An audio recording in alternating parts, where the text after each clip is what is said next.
Good morning students. मैं चंद्रकांता आज आपको कक्षा 7वीं से बाल महाभारत कथा में पाठ नंबर 9 जिसका शीर्षक है लाख का घर, उसके बारे में समझा रहे हैं।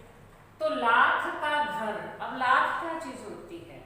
आप एक तो काउंटिंग में लो लाख है, लाख रुपए, और वो नहीं, ये लाख है जिससे हम जो है छोटे छोटे खिलौने, नाक की चूड़ियाँ औरतें जो पहनती हैं, कड़े, वो बनाए जाते हैं, सुंदर सुंदर चीज़ें बनाई जाती हैं। ये मतलब बहुत जल्दी से उसको जो है आग जला करके और इसको अलग अलग तरह की शेप दी जा सकती है आग से गर्म करके इसे। तो इस तरह से लाख का घर बनाया, यानी उसको जल्दी से जला दिया जा सके, जल्दी आग पकड़ लेता है। लाख, सन, घी, मोम ऐसी चीज़ें मिला दी और घर बना दिया। अब जब किसी से दुश्मनी निकालनी हो तो क्या करना है, उनको ऐसे घर में ठहराओ और फिर उसको जो है आग लगा दो और वो सारा घर भी जल जाएगा, वो जो महल बनाया वो जल जाएगा और उसमें रहने वाले लोग भी जल जाएंगे। तो इस तरह से ये दुर्योधन की सोच थी। तो दुर्योधन ने पुरोचन से, जो उसका मंत्री था, उससे जो है ये लाख का घर बनवाया था। किनके लिए बनवाया था? पांडवों के लिए, क्योंकि वो जो है पांडवों से ईर्ष्या द्वेष रखता था, हमेशा वैर भाव रखता था और इसलिए जो है उन्हें मारना चाहता था। तो ये जो है तब उसने लाख का घर बनवाया था उनके लिए वारणावत में। तो ये पाठ मैं आज आपको समझा रही हूँ। तो सबसे पहले इसमें आते हैं कि भीम का बल व अर्जुन की युद्ध कुशलता देख करके दुर्योधन जो था उनसे बड़ा वैर भाव रखता था। भीम बहुत बलशाली था, ताकतवर था, और जो अर्जुन था वो युद्ध करने में बहुत ही निपुण था, कुशल था। तो इसलिए जो है दुर्योधन ये सब बर्दाश्त नहीं कर सकता था। तो वो जो है उनसे बहुत ही ईर्ष्या द्वेष वैर भाव रखता था। और जो है ये दुर्योधन की ये जलन दिन पर दिन बढ़ती जा रही थी और वो किसी न किसी तरीके से वो इन्हें खत्म करना चाहता था और वो बार बार से अपने पिता को भी इस बारे में कहता रहता था। अब अपने पिता को जो, यानी कि धृतराष्ट्र को, वो हमेशा उनके बारे में कुछ ना कुछ कहता रहता था। अभी किसी तरीके से वो परमिशन दे दें, इजाज़त दे दें तो उन्हें जो है इस राज्य से बाहर भेज दे। और उसके इस काम में, इस कुमंत्रणा में, यानी बुरी सलाह देने के लिए उसके साथ कौन थे? उसके मामा शकुनी और कर्ण, ये दोनों उसके सलाहकार थे। अब धृतराष्ट्र जो वैसे तो बहुत बुद्धिमान थे और अपने भतीजों से यानी पांडवों से प्रेम भी बहुत करते थे, लेकिन उनसे ज़्यादा प्रेम वो जो है अपने बच्चों से करते थे। तो इसलिए जो है उन दुर्योधन जो भी अपने पिता से कहता था तो वो बात सुन लेता था, वो एक दृढ़ निश्चय नहीं कर पाता था धृतराष्ट्र। तो इसलिए जो है अपने बेटे की बात को मान लेता था और फिर ये कहता भी था कि जो है अब जो है पांडव है तो उनका स्वभाव इतना अच्छा है, लोग उन्हें चाहते हैं, तो उसके बारे में हम कुछ गलत ना करें। लेकिन उनमें दृढ़ इच्छा शक्ति नहीं होती थी, सोच नहीं सकते थे, दृढ़ता नहीं रखते थे अपनी बात पर पे। किसी की भी बात सुनी तो जल्दी से पलट जाते थे, उसकी बात को मान लेते थे। और इधर जो है पांडवों की लोकप्रियता दिन पर दिन बहुत बढ़ती जा रही थी। लोग क्या कहते थे कि जो पांडु था, क्योंकि बड़ा बेटा धृतराष्ट्र तो जन्म से ही अंधा था, तो उसकी जगह पे पांडु को राजा बनाया गया था और पांडु की अकाल मृत्यु हो गई थी, इसलिए जो है धृतराष्ट्र को राजा बनाया गया। लेकिन अब तो जो है युधिष्ठिर हैं वो बड़े हो गए हैं, यानी पांडव जो है पांडु के बेटे पांडव वो बड़े हो गए हैं, तो अब जो है राजभार युधिष्ठिर को दे देना चाहिए। लोग ऐसी ऐसी बातें करते थे। जो दुर्योधन सुन के आता था तो बड़ा परेशान हो जाता था, फिर अपने पिता से कहता था कि लोग ऐसा कह रहे हैं, भी बड़े बेटे जो है वो तो जन्म से अंधे हैं, इनको तो ऐसे राजा बनाया गया, जो है युधिष्ठिर को राजा बना देना चाहिए। तो ऐसे करके तो पिताजी हम तो जो है हमेशा ऐसे रह जाएंगे, हम राज्य जो है कर ही नहीं पाएंगे। तो इसलिए आप किसी भी तरीके से पांडवों को यहाँ से दूर वारणावत में भेज दीजिए, उसके बाद हम अपना राज्य संभाल लेंगे और जब वो वापस आएंगे तब ऐसी कोई बात भी नहीं होगी। अब वो वारणावत में बहुत बड़ा मेला भी लगने वाला है, तो आप किसी भी तरीके से समझा बुझा कर उन्हें भेज दो वारणावत में। और उधर से जो दुर्योधन के मतलब साथी थे, जो मित्रगण थे, जो उनके जानकार थे, वो जाकर के युधिष्ठिर, भीम, अर्जुन और उन पांचों पांडवों को वारणावत की सुंदरता के बारे में बताते रहते थे।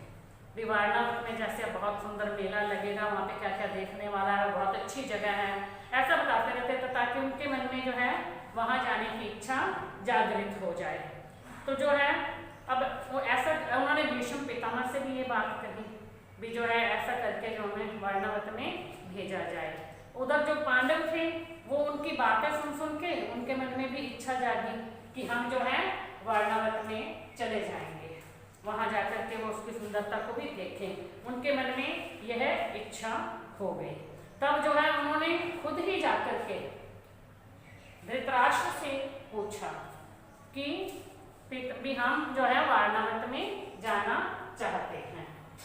तो जब धृतराष्ट्र ने फिर उन्हें वहां जाने की आज्ञा दे दी।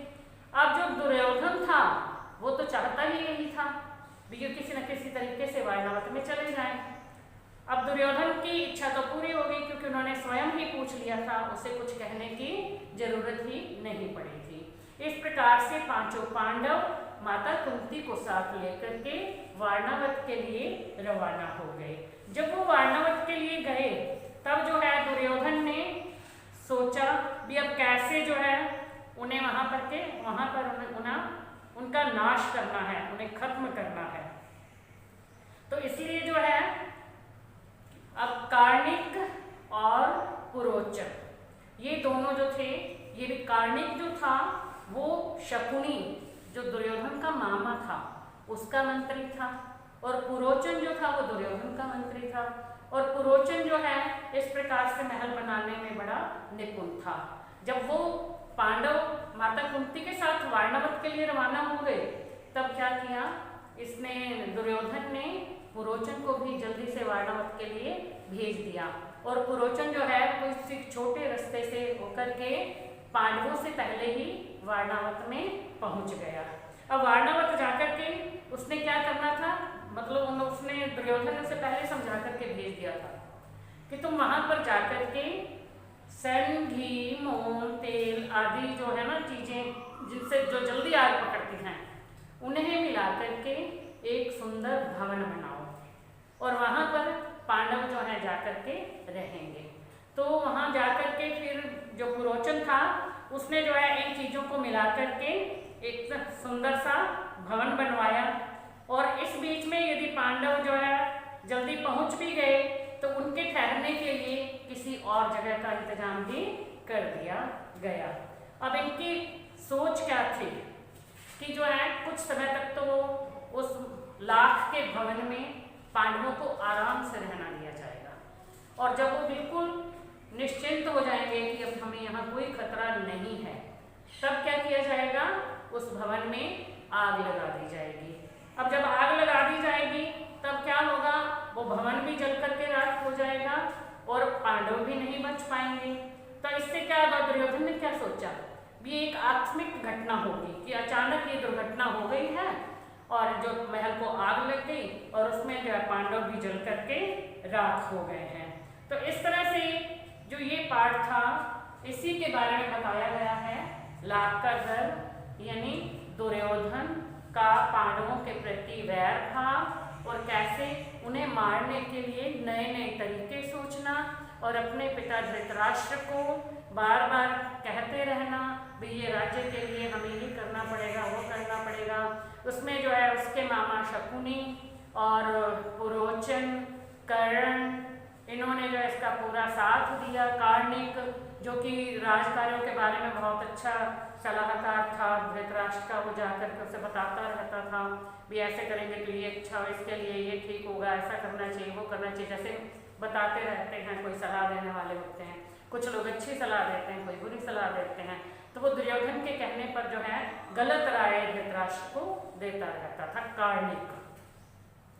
इस तरह से जो है ये पाठ अब आपको समझ में आ गया होगा। तो बच्चों इसमें से जो छोटे छोटे प्रश्न बन जाते हैं, कई बार होता है बहुत छोटे से प्रश्न होते हैं, ठीक है। अब हम कहते हैं कि इसमें जो है दुर्योधन का मंत्री कौन था, ठीक है, और इसमें दुर्योधन के मामा का क्या नाम था, दुर्योधन किनसे वैर भाव रखता था, वो जो है पांडवों से वैर भाव क्यों रखता था। तो इस तरह के जो प्रश्न होते हैं ये इनमें से जो है आप जब वीडियो देखोगे तो आपको समझ में आ जाएंगे। और साथ में आप जो है बुक में से ये पाठ नंबर 9 पढ़ भी लोगे, तो पढ़ने के बाद जो छोटे प्रश्न बनेंगे उनको आप जिसका आंसर हम 1 वर्ड में देते हैं, यानी एक शब्द में, कभी एक पंक्ति में भी दे देते हैं, तो वो सब आप कॉपी में लिख भी लोगे। धन्यवाद।